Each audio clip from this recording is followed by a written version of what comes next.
would also be in danger of contamination.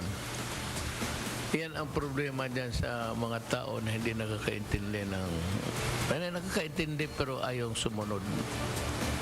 And yung sabi mo, murder, although medyo malayo masyado sa isip ng tao yan, but it is possible.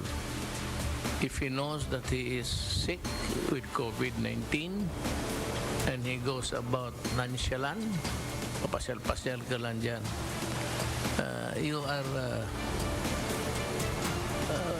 maybe if it is intentional,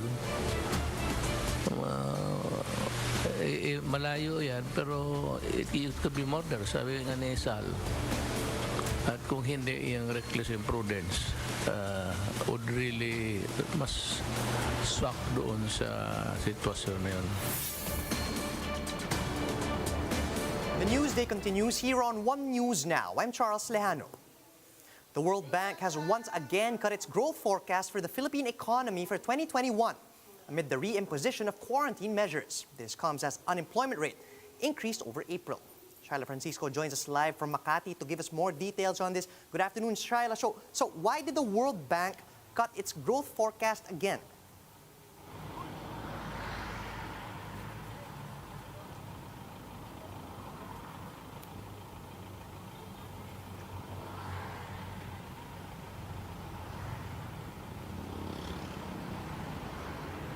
Charles, for one, the World Bank cited the weaker than expected growth during the first quarter. The economic growth of the Philippines is the lowest, if not one of the lowest among its neighbor countries. The second reason is that the reimposition of quarantine restrictions have resulted in a decrease or decline in domestic demand and domestic activity. They say the reimposition have held back early signs of economic rebound. Charles? Talking about economic rebound, when are they expecting the economy to rebound from this?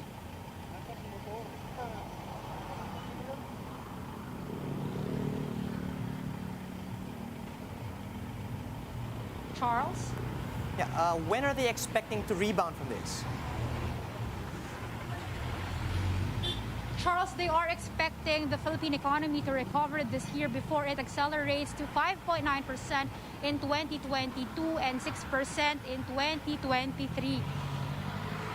Talk about the They say this is dependent on the government and the country's ability to handle the COVID-19 pandemic, including the mass vaccination delivery and the loosening of quarantine measures. Globally, they are expecting or they are anticipating global economic rebound, and especially with the key trading partners that could drive up remittances and exports. Locally, they are counting on the mass vaccination programs in the second half of the year. Charles? 2022 expected time to recover. All right, thanks for that, Shyla. But let's talk about the labor force survey. How much did the reimposition of ECQ affect the employment rate?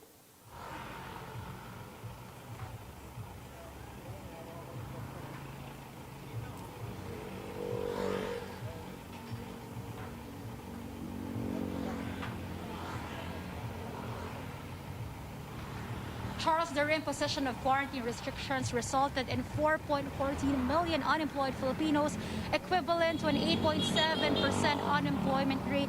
This is slightly higher to March data, and it was very evident that the reimposition of the quarantine restrictions have resulted with NCR and Region A among all the regions with the highest unemployment rate. Now, among the industries, month-on-month, construction, agriculture and forestry, retail and wholesale trade, as well as the repair of motorcycles, have led the sectors with the biggest drop in employment. Charles? Shyla, what did the government have to say about this latest figure?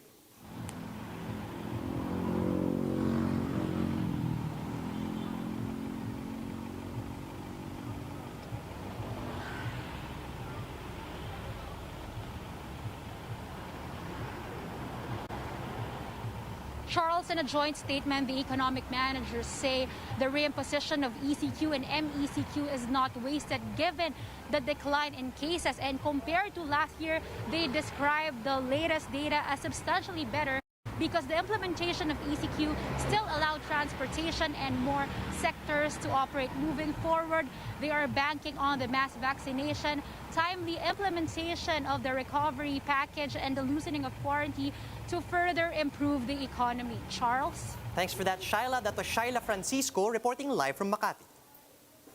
Meanwhile, President Rodrigo Duterte is warning the new People's Army that peace talks with the government will never succeed if it continues harming both the military and civilians. Duterte said this after condemning the latest incident of a supposed rebel attack against state forces who were conducting a food mission in Buena Vista, Quezon just last week. What you can do, I can do better 10 times over. You are insensitive of the plight of the people na kailangan ng pagkain pati tulong ng gobyerno. They only have the condemnation of people, especially from me. Kaya hindi talaga tayo magkaintindihan kailanman. The Commission on Human Rights is now investigating the death of 2 civilians due to a landmine blast in Masbate over the weekend. The CHR condemned the use of landmines and emphasized that this is a violation of the International Humanitarian Law, or IHL. The Commission said that even the NPA, who supposedly detonated the landmine, are bound to respect the IHL alongside the government. The OCTA Research Group believes COVID-19 variants are now common among new coronavirus cases in the country. Speaking on 1PH's Wagpo, Professor Guido David says new variant infections are no longer treated as special or isolated cases as they have become more common among those newly infected with the virus. Cases of the alpha and beta variants are most commonly reported in the country, and the group says they're still hoping that the highly infectious Delta variant has yet to be widely transmitted. Na-outcompete na most likely yung mga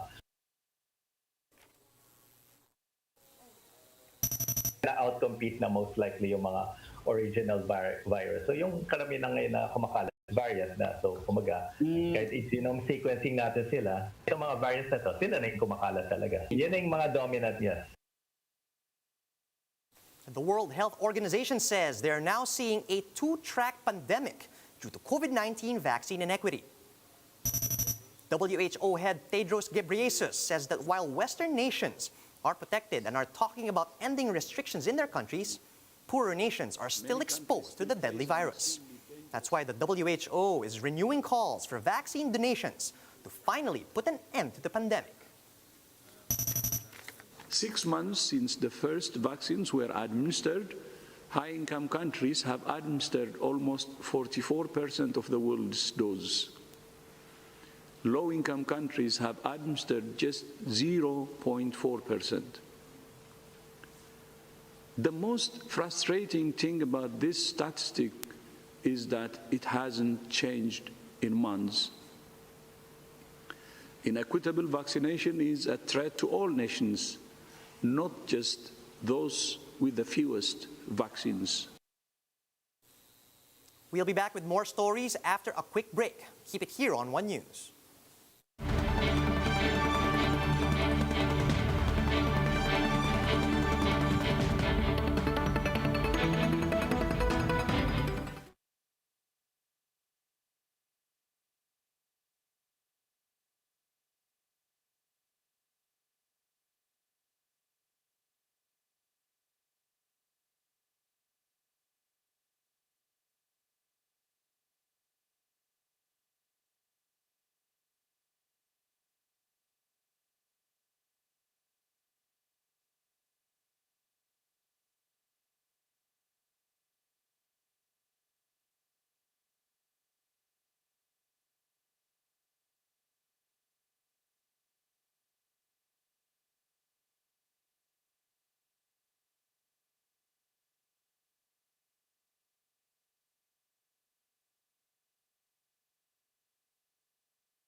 You're still watching One News Now. I'm Charles Lejano.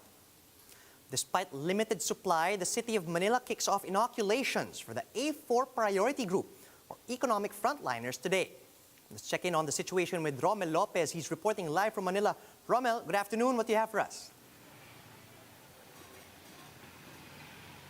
Yes, Charles, hundreds of workers here in the city of Manila trooped the vaccination sites early today, but many of them went home disappointed as only limited supplies were available. This made workers piled up outside SM San Lazaro here in Manila. Many who wanted to get vaccinated ended up getting denied as only limited doses are available today. Workers can't help but air their frustrations as most of them excuse themselves from work just to get inoculated. 750 doses were allotted to each of the 4 malls in the city, serving as a vaccination site. But the numbers of willing to be vaccinated outnumbered the supply. Many were left helpless and angered, causing commotion even before the vaccination started. Many of these workers asked for consideration. Some accused the mall admin of supposedly prioritizing their employees, but this was denied by the mall management. Police soon intervened amid the ruckus, asking those who did not make the cut to go home. And for those who got a vaccination slot, the vaccination went seamless. An A4 vaccinee said getting inoculated gave them the sense of safety and confidence to return to their workplaces. Charged with only limited doses, we're expecting that the vaccination here in SM San Lazaro is wrapping up anytime soon. Those who did not make the cut were just advised to wait for the next rounds of vaccinations. Charles? Thanks for that, Romel. That was Romel Lopez reporting live from Manila. And those are the top stories of this hour. Join us later at 1 p.m. as we continue to monitor the day's biggest stories. You can also catch One News on Signal Play. Just register for a free account at www.signalplay.com and stream One News live anytime, anywhere. I'm Charles Lejano. Mask on, wash hands, and stay safe, Philippines. We are One News.